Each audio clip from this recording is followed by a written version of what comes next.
اور یہ آپ جانتے ہیں کہ فلسطین میں بھی اور عراق شام میں بھی ان سب جگہوں پر فاتحین نے اپنا اثر و رسوخ قائم رکھا. بعض علاقے ان کے انتداب میں دیے گئے جیسے کہ فلسطین کا علاقہ ہے, اور وہ اگر چاہتے تو اپنی حکومتیں وہاں قائم رکھتے. اس وقت تک یہی نظام چل رہا تھا.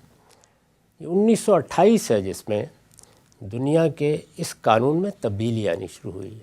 بہت زیادہ پرانی بات نہیں ہے یہ. پھر یہ تبدیلی بھی ایسا نہیں کہ بہت شعوری طریقے سے ایک دن آ گئی پھر پورے عالم میں قبول کر لی گئی. ایسے معاملات میں ایک تدریجی عمل ہوتا ہے. چنانچہ یہ تدریجی عمل فکری سطح پر بھی جاری تھا, عملی شواہد میں بھی پیش نظر ہو رہا تھا. یہ دوسری جنگ عظیم ہو گئی, اور دوسری جنگ عظیم نے پھر ایک نئے نظم کو وجود بخشا. اس کی ابتدا تو اگرچہ پہلی جنگ عظیم کے بعد ہی ہو گئی تھی, یعنی دنیا نے اس پر سوچنا شروع کر دیا تھا. چنانچہ آپ جانتے ہیں کہ جمعیت اقوام اس وقت وجود میں آ گئی تھی, لیگ آف نیشنز, جس پر اقبال نے طنز کیا ہے. اس طرح کی ایک صورتحال پیدا ہو رہی تھی کہ اب شاید جنگ کرنا, علاقوں پر قبضہ کرنا, اپنی حکومتیں فاتحین کی حیثیت سے قائم رکھنا, یہ اب قصہ ماضی بن جائے گا. یہ چیز صاف نظر آ رہی تھی, اور اسی کو ایک بین الاقوامی معاہدے کی صورت میں تسلیم بھی کر لیا گیا کہ اب کسی علاقے پر نہ کوئی قبضہ کرے گا, نہ کسی علاقے پر قبضہ اگر اس نے کر لیا ہے تو اس کو جائز اور قانونی قبضہ مانا جائے گا. وہ قبضہ اسے جلد یا بدیر بہرحال چھوڑنا ہی ہوگا, اور وہ جب چھوڑے گا تو ان علاقوں کو بھی اسے دوبارہ اس قوم کے حوالے کر دینا ہوگا. یہ بہت تدریج کے ساتھ یہ سب چیزیں ہوئی ہیں, لیکن 1928 کے بعد یہ ہونا شروع ہو گئی. دوسری جنگ عظیم کے فاتحین نے, یعنی انہوں نے ایک لحاظ سے دنیا فتح کر لی تھی. پہلے زمانے میں تو ہم فاتح عالم سنتے رہے نا, دنیا فتح کر لی تھی. تو پوری دنیا میں ایک نظم قائم کیا ہے. یہ نظم فاتحین کا قائم کردہ ہے. اس میں جن ممالک کو بظاہر آزادی دی گئی وہ کوئی پوری آزادی نہیں ہے, اور یہ پوری آزادی چھوٹی قوموں کو, مختلف ملکوں کو مل جائے, یہ دنیا کی تاریخ میں کبھی بھی نہیں ملی. یعنی ہمیشہ یہی ہوتا رہا ہے کہ بڑی بڑی 2, 4, 5 سلطنتیں رہی ہیں, اور لوگ کیا کرتے تھے, وہ یا ان کے حلیف ہوتے تھے یا ان کے باج گزار ہوتے تھے, اور اس طریقے سے چھوٹے ممالک ایک نیم خود مختاری کی صورت باقی رکھتے تھے. اس بر صغیر میں دیکھیے, اس پر ہم گفتگو کر چکے ہیں پچھلی نشست میں, کہ جب یہاں سے انگریزوں نے جانے کا فیصلہ کیا, یعنی برطانوی سلطنت یہاں ختم کی جا رہی تھی, تو اس وقت یعنی 1947 میں بھی اس بر صغیر میں 565 نیم خود مختار ریاستیں موجود تھیں. یعنی وہ ریاستیں اپنے اپنے حکمران رکھتی تھیں, ان کو ایک نوعیت کی خود مختاری بھی اپنے حدود میں حاصل تھی, لیکن مثلا وہ دفاع کے معاملے میں, مواصلات کے معاملے میں یا امور خارجہ کے معاملے میں کوئی فیصلہ نہیں کر سکتی تھی. اس معاملے میں برطانوی حکومت ہی سب معاملات کو دیکھتی تھی. اس سے بھی زیادہ بعض دلچسپ چیزیں آپ کو برطانوی سلطنت میں ملیں گی. ہم نے ایک زمانہ ملیشیا میں گزارا ہے. آپ جانتے ہیں کہ وہاں براہ راست اس طرح کی حکومت بھی قائم نہیں کی گئی, یعنی جس طرح کی حکومت برطانوی ہند کے حد تک براہ راست قائم کر لی گئی تھی, وہاں وہ بھی قائم نہیں کی گئی, بلکہ پینانگ کے ایک جزیرے میں بیٹھ کر انہوں نے وہاں کے مقامی بادشاہوں کو, جو 9-10 کے قریب تھے, ایسے ہی اپنا ماتحت بنائے رکھا جس طریقے سے ہماری ان ریاستوں میں, اور باقی معاملات وہ خود دیکھتے رہے. تو یہ طریقہ یہاں ریاستوں کے معاملے میں اختیار کیا گیا, یا اور بہت سی جگہوں پر بھی خود انگریزوں نے اختیار کیا, بعض دوسرے اور فاتحین نے اختیار کیا. لیکن دوسری جنگ عظیم کے بعد ایک عالمی نظم قائم کیا. کیوں قائم کرنا ممکن ہو گیا؟ اس لیے کہ انہوں نے دنیا فتح کر لی تھی. یعنی فاتحین ہی قائم کریں گے نا. اگر کوئی نظم قائم کیا جائے گا تو میری اور آپ کی کون مانے گا؟ تو وہ عالمی نظم ہے جس کی نمائندگی اقوام متحدہ کرتی ہے. اور یہ عالمی نظم اگرچہ بہت سے اچھے اقدار پر قائم کیا گیا ہے، اس میں انسان کے بنیادی حقوق کا منشور منظور ہوا ہے، جو خود دنیا کی ایک بڑی کامیابی ہے۔ بہت سے ادارے بنے ہیں، لیکن کیا اس کے بعد یہ مان لیا گیا ہے کہ دنیا کی سب قومیں خود مختار ہو گئی ہیں؟ ایسا ہرگز نہیں ہے۔ یعنی 5 بڑی طاقتیں ہیں، وہی دوسری جنگ عظیم کے فاتحین، وہ 5 کون ہیں؟ دوسری جنگ عظیم کے فاتحین، ان کو ویٹو حاصل ہے وہاں پہ۔ یہ اصل میں ان کے ماتحت آزادی ہے جو مجھے، آپ کو، پاکستان کو، عراق کو، شام کو حاصل ہے۔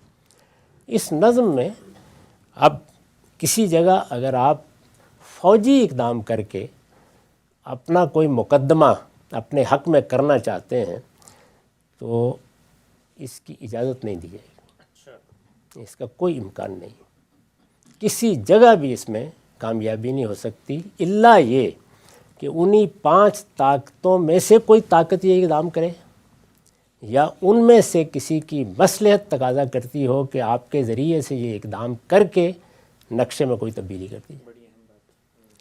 تو اگر کشمیر اور فلسطین میں سے کسی بھی قضیے کو، 2 ہی قضیے ہیں نا مسلمانوں کے بڑے قضیے، اگر ایسی کوئی صورت حاصل ہے تو ہر بصیرت رکھنے والا آدمی کہے گا کہ اس سے فائدہ اٹھانا چاہیے۔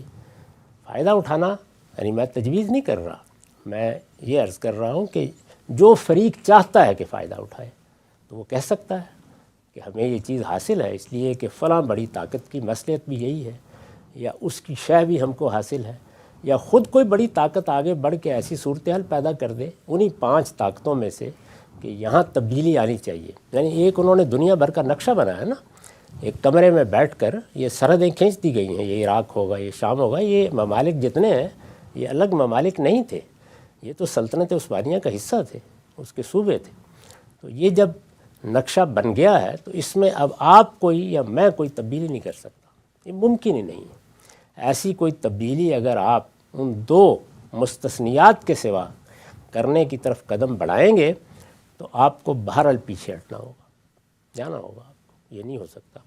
ہاں البتہ کسی موقع پر کسی ہڑبونگ سے فائدہ اٹھا کر کوئی اقدام کر لیا جائے، اس کو ہم دیکھ چکے ہیں کہ 47 میں جب یہ سب کچھ ہو رہا تھا، ایک تقسیم ہو رہی تھی، خود وہ یہ نقشہ بنا رہے تھے، گویا نقشہ بنانے کے موقع پر سے اقدام کر کے 1/3 کشمیر پر قبضہ کر لیا گیا، تو ہو گیا۔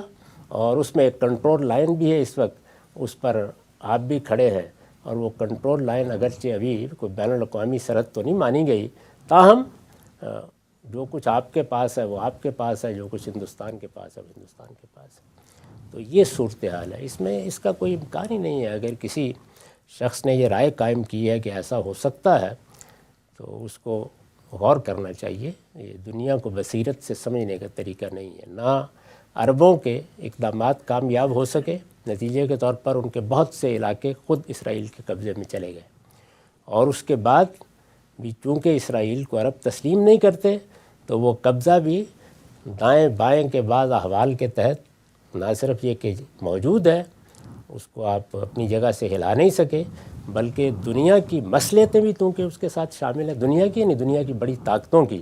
تو آپ دیکھیے کہ صورتحال کیا ہے۔ تو وہی بات جو میں نے آپ سے عرض کی کہ یہ کوئی خود مختارانہ جنگ کر کے آپ نے یہاں قبضہ کر لیا، یہ علاقہ چھڑا لیا، یہ قضیہ حل کر لیا، اس کا دوسری جنگ عظیم کے بعد جو نظم قائم کیا کہ اس میں کوئی امکان نہیں ہے۔ اور جب یہ نظم درہم برہم ہوگا کبھی، اس کے بعد نیا نظم کیا بنتا ہے اس وقت دیکھیں گے کیا ہوتا ہے کیا نہیں۔ اس پس منظر میں نے یہ عرض کیا تھا کہ اس کا کوئی فوجی حل نہیں ہے، نہ ہو سکتا ہے۔ اگر اس وقت بھی جب یہ ساری پالیسی اور یہ بیانیہ بنایا جا رہا تھا، اس وقت بھی کسی نے یہ خیال کیا ہے کہ ہم ایسا حل کر لیں گے، تو میں اس پر کوئی تبصرہ نہیں کرنا چاہتا۔ میرا خیال ہے کہ بڑی بے بصیرتی کا ثبوت دیا ہے۔ جتنے تنازعات ہیں وہ آپ کو، اگر وہ تنازعات کسی بڑی طاقت کی مصلحت نہیں بن گئے کہ ان کو حل ہونا ہے، یا وہ آپ کے ذریعے سے انہیں حل کرانا چاہتے ہیں، تو پھر آپ کو میز پر بیٹھنا ہے، بات کرنی ہے، مذاکرات کرنے ہیں۔ اور میز پر بیٹھنا ہے، مذاکرات کرنے ہیں، کچھ لینا ہے، کچھ دینا ہے، اور اسی طرح یہ تنازعات حل ہونے ہیں۔ یہ کام کر ہی صرف سیاستدان سکتے ہیں، یہ فوج کے کرنے کا کام ہی نہیں ہے۔ اس کی تربیت اس مقصد کے لیے ہوتی ہی نہیں۔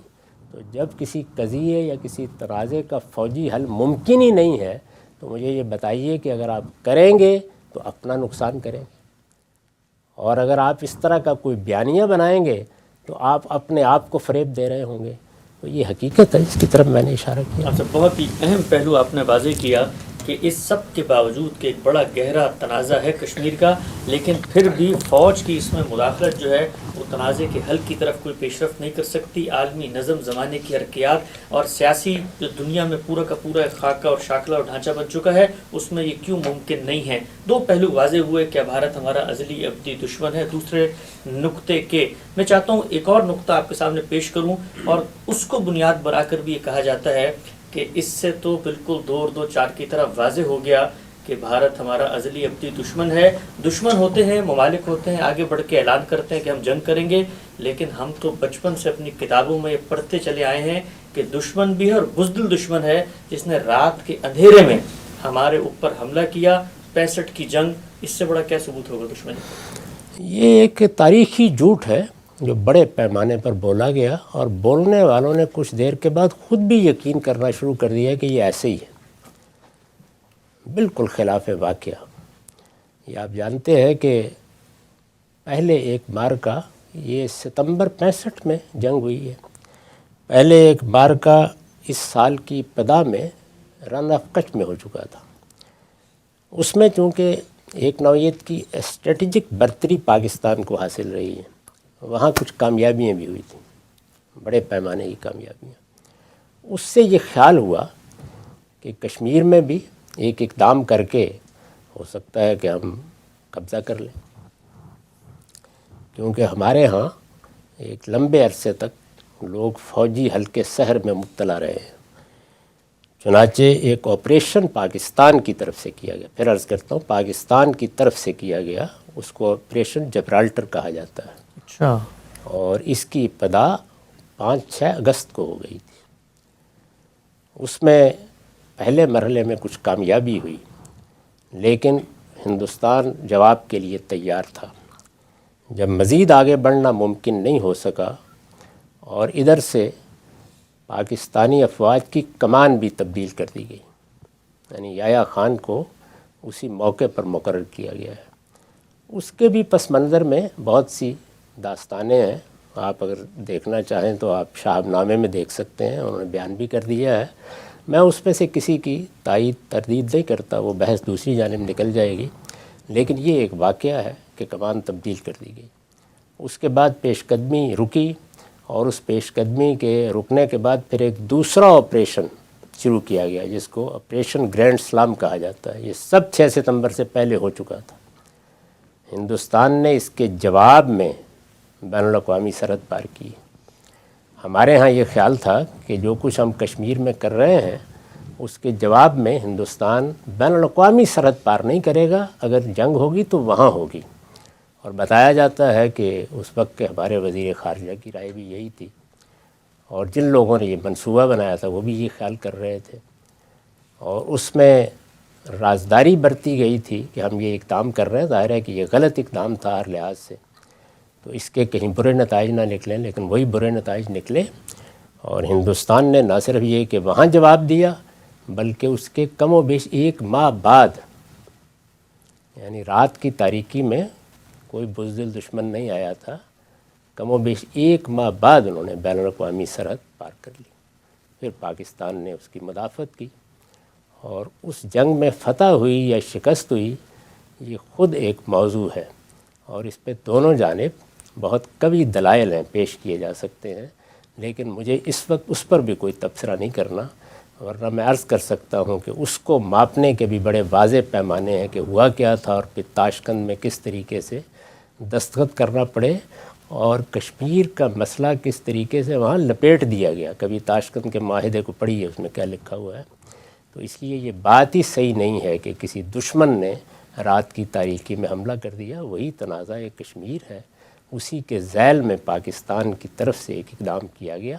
آپ کہہ سکتے ہیں کہ ہندوستان اگر وہیں تک جنگ محدود رکھتا تو اس کی عنایت ہوتی، لیکن جنگ ہوتی ہے تو پھر آپ جواب میں تو کچھ بھی توقع کر سکتے ہیں، کسی چیز کا بھی اندیشہ ہو سکتا ہے۔ ہندوستان نے بین الاقوامی سرحد پار کی، اور اس جنگ کا جواب جو ہم نے چھیڑی تھی لاہور میں اور بعض دوسری جگہوں پر کیا. یہ واقعہ ہے، اس کے سوا جو کچھ ہے وہ سری جھوٹ. صاحب دوسرا نقطہ آپ سے زیر بحث آ رہا ہے کہ بھارت ہمارا ازلی ابدی دشمن ہے، کشمیر کے تنازع کا کوئی فوجی حل ممکن نہیں ہے. غام صاحب نے اس میں بھی بتا دیا کہ جو تنازع ہے فوج کا اس سے کوئی تعلق نہیں ہو سکتا. دوسرا نقطہ بھی واضح ہوا تھا، اور تیسرے نقطے پہ بھی ہم نے غام صاحب سے بات کی کہ کیا بھارت نے ہم پر رات کی تاریکی میں حملہ کیا تھا، اس کی دشمنی کے ثبوت کے ایک بڑے دلیل کے طور پر اس نقطے کو بھی پیش کیا جاتا ہے. یہ بھی زیر بحث آیا. آگے بڑھائیں گے سلسلہ گفتگو اور جانیں گے غام صاحب سے کہ چلیں یہ تو ہو گئی حقیقتیں، لیکن ایک اور بہت ہی تلخ یاد جو ہر پاکستانی کے ذہن پہ پیوست ہے وہ ہے 71 ہمارا ملک دو لخت ہوا، اور یہ کہا گیا کہ دو قومی نظریے کو خلیج بنگال میں آج ہم نے ڈبو دیا ہے. کیا یہ دشمنی کا واضح ترین ثبوت نہیں ہے؟ یہ سارے پہلو زیر بحث آئیں گے. وقت یہاں پہ ختم ہوتا ہے. دوبارہ حاضر خدمت ہوں گے. اب تک آپ کے وقت کا بہت شکریہ.